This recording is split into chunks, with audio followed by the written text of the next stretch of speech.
ஒரு ஆண் இளம் வயது பெண்களிடம் சொல்ல விரும்புவது, ஆண்கள் கிட்ட கொஞ்சம் பார்த்தே பழகு.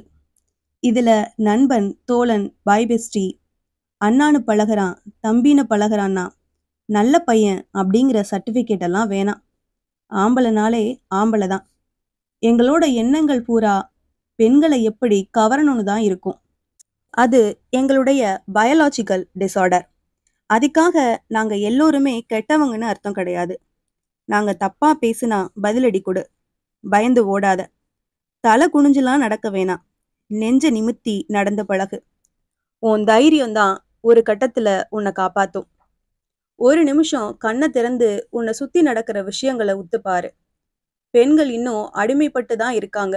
அதிலிருந்து நீ வெளியே வரணும்னா உன்னோட தகுதிய நீ உயர்த்திக்கணும்.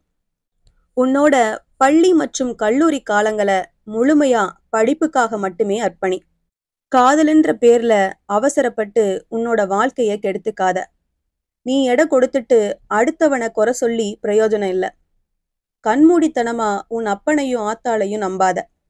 அவங்க நீ நல்லா இருக்கணும்னு தான் நினைப்பாங்களே தவிர உனக்கு பிடிச்சிருக்கா இல்லையான்னு யோசிக்க மாட்டாங்க.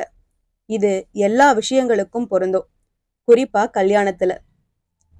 உன்னால கல்யாணம் வரைக்கும் உன்னோட காதலை கொண்டு போக முடியும்னா காதல் பண்ணு, இல்லைன்னா மூடிட்டு சும்மா இரு.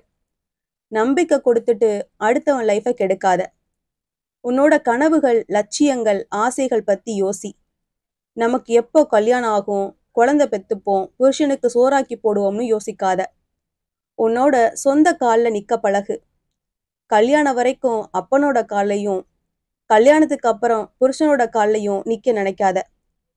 கடைசியா எதுவா இருந்தாலும் வாழ்ந்து காட்டு. நீ செத்துட்டா மட்டும் இங்க எதுவும் முடிஞ்சிட போறதில்ல.